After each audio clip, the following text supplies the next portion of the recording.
bien-aimés, sans pour autant tarder, nous devons parler de la part du Seigneur. Je sais que le message de ce soir va édifier quelqu'un parmi nous ou quelqu'une parmi nous. Je sais que le message de ce soir te concerne. Peut-être tu l'as déjà prêché ou bien tu l'as déjà écouté quelque part. La manière dont tu avais écouté ou bien tu avais parlé ne sera pas de la même manière que moi je vais parler ce soir selon l'inspiration du Saint-Esprit. C'est pourquoi je vous invite à ne pas juger pour que toi aussi prochainement qu'on ne puisse pas aussi te juger. Je vais parler selon l'Esprit du Seigneur qui va me guider, qui va m'orienter. Ces paroles ici nous concernent tous. Beaucoup de serviteurs évitent de parler peut-être ce message dans ce groupe, mais moi l'Esprit m'a poussé que je puisse parler parce que cette parole est vérité et chacun saura si réellement il marche dans cette parole ou pas.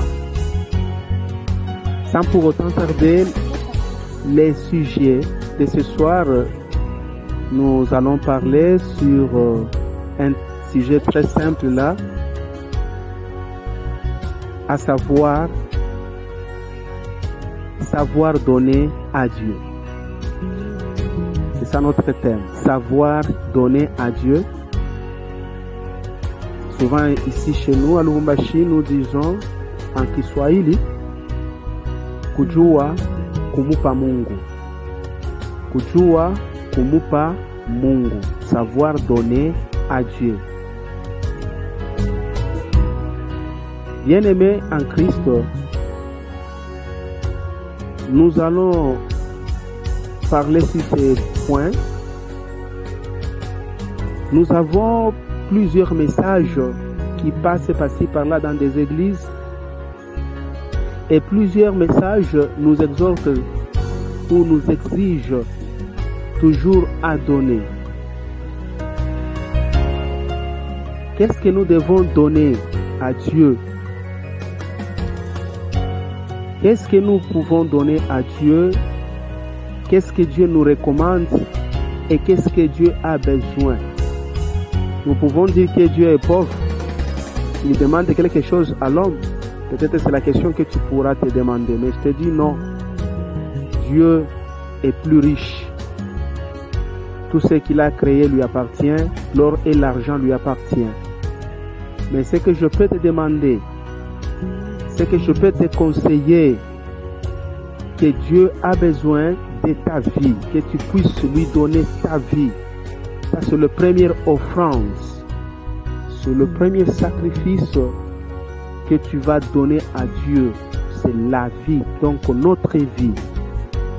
Il y a aussi notre corps, il y a aussi notre tenue. Si nous pouvons lire cela en Matthieu 16, 25-26, c'est là que nous pouvons trouver cela. Nous allons lire ces passages.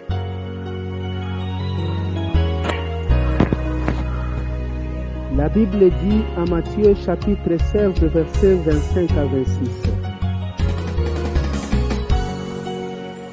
Car celui qui voudra sauver sa vie la perdra.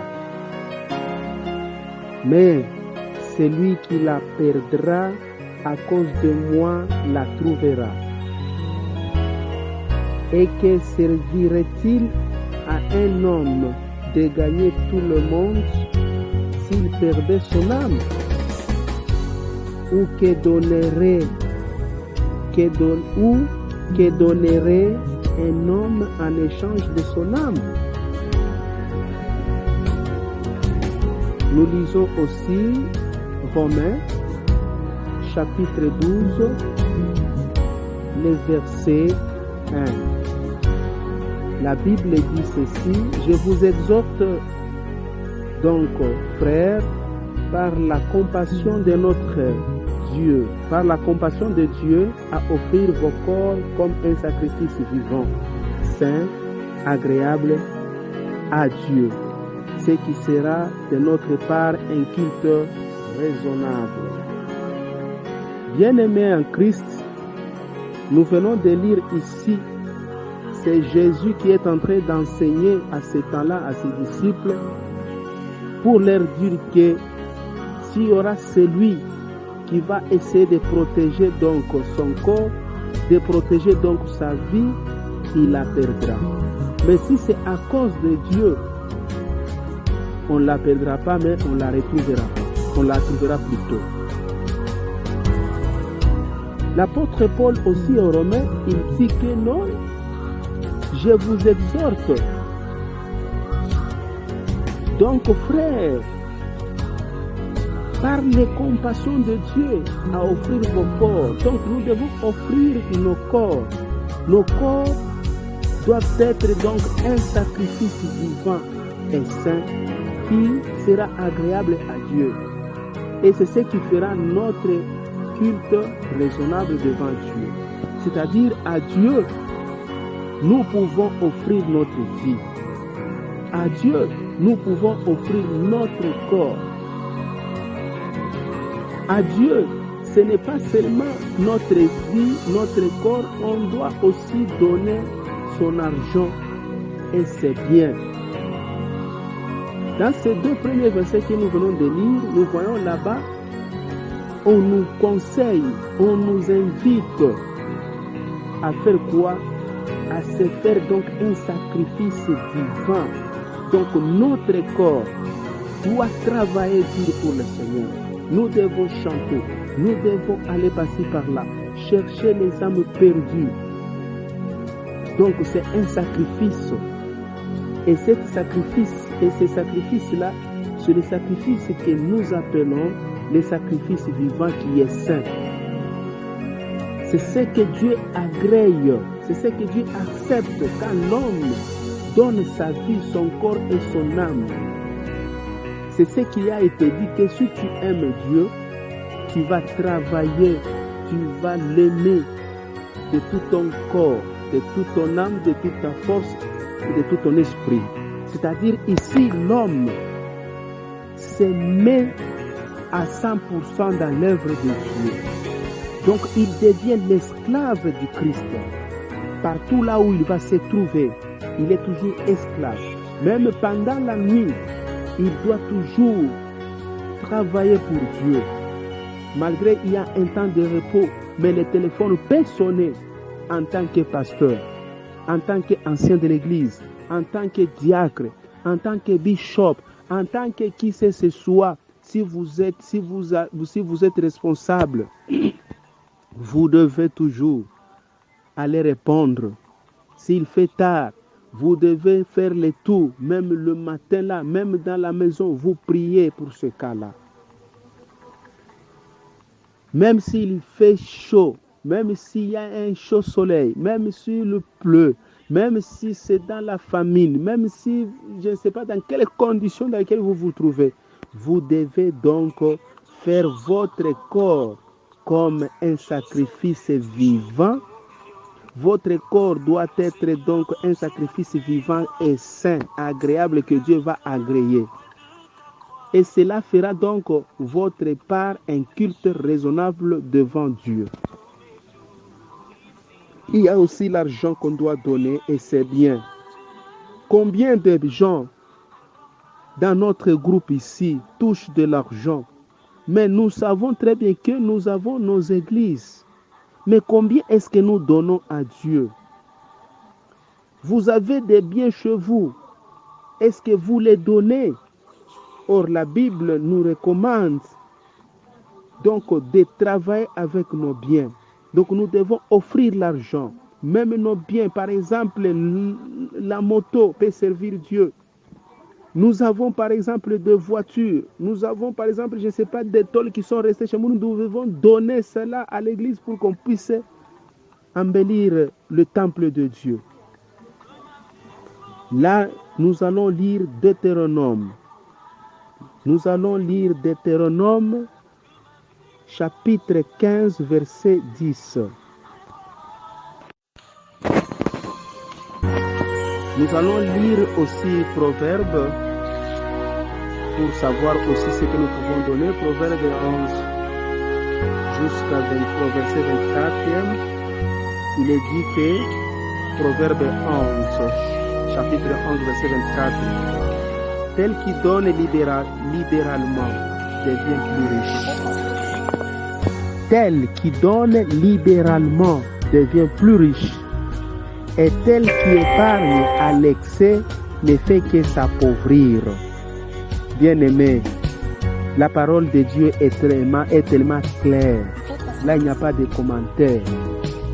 Donc, si vous avez l'argent ou bien les biens qui peuvent aider, qui peuvent bien contribuer à l'édifice du Seigneur, à l'édifice de Dieu, vous devez donner libéralement, sans contrainte. Donc, en donnant libéralement, on devient aussi plus riche, parce que Dieu va les retourner au centuple.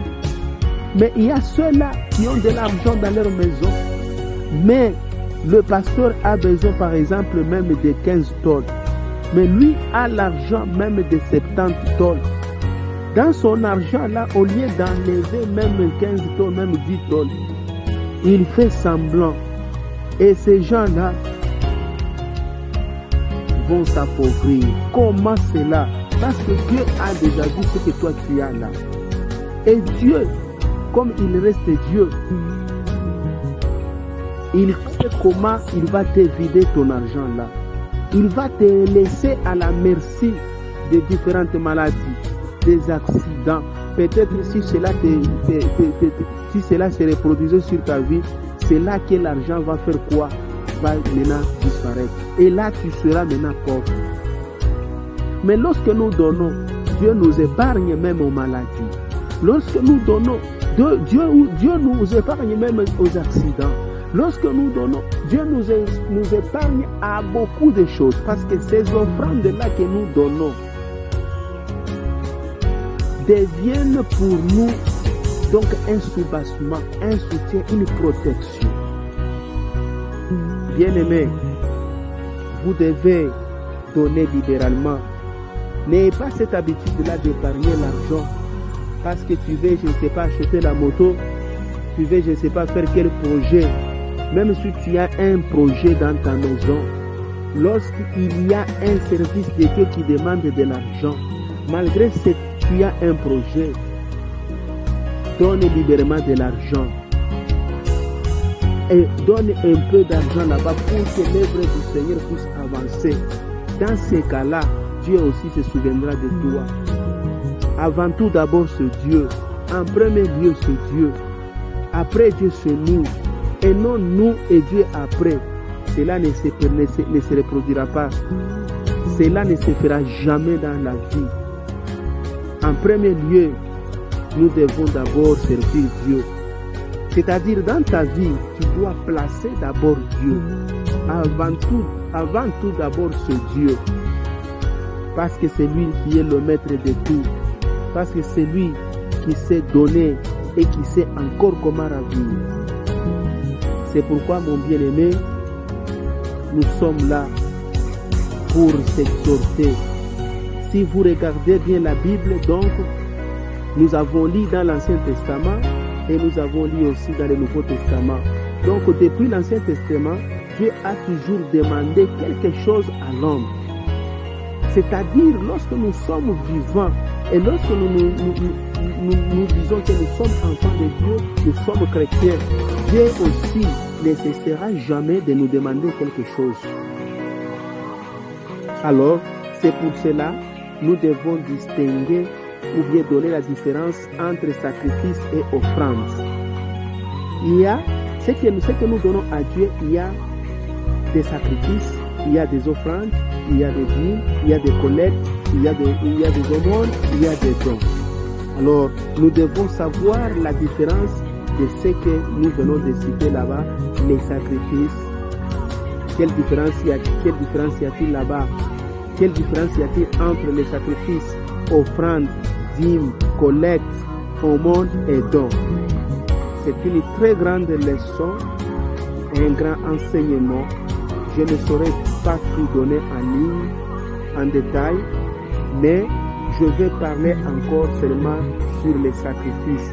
Peut-être avec le temps, si nos administrateurs nous accorderont encore le temps, je reviendrai sur ce point pour parler peut-être des offrandes. Mais pour aujourd'hui, je vais d'abord m'appesantir, je vais d'abord parler sur les sacrifices, qu'on appelle en Kiswahili sadaka. Troisième point, nous allons parler. Troisième point, nous parlons aussi à ce qui concerne les sacrifices d'expiation. Les sacrifices d'expiation. Sadaka ya upatanisho. Sadaka ya upatanisho. Bien-aimés, les sacrifices d'expiation. Pour l'expiation et la purification des péchés afin d'être favorable. Donc ici, il y a aussi les sacrifices d'expiation et de purification des péchés afin d'être favorable devant Dieu. Donc dans les temps passés, dans l'Ancien Testament, il y avait aussi ces sacrifices que nous appelons Sadaka ya upatanisho na utakaso, sacrifice d'expiation et de purification. C'est une partie du sang qui était aspergé dans la tente d'assignation ou bien dans le tabernacle. Donc le corps de la victime ou de la bête était brûlé hors du camp. Si vous lisez cela en Lévitique 4, vous commencez au verset 4 jusqu'à 12, vous allez voir. Même si vous lisez en Hébreu 12, verset 17, toujours le même Hébreu là, Hébreu 13, 11, 13. Vous allez trouver ce qu'on nous parle sur les sacrifices d'expiation. Et enfin, nous avons aussi les sacrifices de culpabilité, que nous appelons en Swahili sadaka ya hatia. Le sacrifice de culpabilité, c'est aussi un sacrifice qui concernait encore le péché. Ici, la personne avait commis involontairement le péché. L'homme ici s'est trouvé fautif involontairement. L'homme ne connaissait même pas, par exemple, David, qui avait couché avec une femme qui ne lui appartient pas, la femme de son serviteur Uri. Mais quand le prophète Nathan est venu lui voir, Dieu était en colère et Dieu a révélé cela à qui? À Nathan. Va voir qui? David. David a péché. David, mon serviteur, a péché. Mais David ne savait pas qu'il était dans le péché. Donc, il y a deux fois, nous péchons sans le savoir. C'est ce que nous appelons des péchés que nous avons commis involontairement. Alors, dans ce cas, une restitution des choses était prévue. Quand on lit, on voit le livre de Lévitique chapitre 5, versets 14 à 26, vous allez comprendre cela. Lisez Lévitique chapitre 5, versets 14 à 26. Ou bien, on peut aller dans le Nouveau Testament, nous avons Luc 19, verset 8. Il est dit ceci, mais Zachée, se tenant devant le Seigneur, lui dit, « Voici, Seigneur, je donne aux pauvres la moitié de mes biens. Et si j'ai fait tort de quelque chose à quelqu'un, je lui rends le quadruple. » Ici, c'est Zachée, lorsque Zachée avait reçu Jésus dans sa vie, dans sa maison. Maintenant, Zachée, quand il a eu le salut, qu'il attendait longuement, alors il s'est tint debout et dit devant tout le monde, devant Jésus, il dit, si réellement, Seigneur, je donne aux pauvres la moitié de mes biens. Parce qu'il était un voleur. Et il dit encore, si, vous voyez, si, c'est-à-dire il y a une condition. C'est-à-dire, si j'ai fait tort, si j'avais commis des péchés envers quelqu'un, si j'avais causé du tort à une personne par ignorance, je lui rendrai le quadruple. C'est-à-dire 4 fois. Je vais lui payer 4 fois. Là, si il se trouvait réellement que voilà la personne que j'avais fait du tort, c'est cette personne, au lieu de, par exemple, de 20 000 francs, on fait 20 000 fois 4, on donne 80. C'est-à-dire là, c'est ce que nous appelons les sacrifices de culpabilité. Yakutosha nini buchafu, yakutosha zambi, yakusafisha. Vous pouvez avoir un problème quelque part. Peut-être c'est toi, frère, qui a engrossé. Tu peux aller là-bas répondre.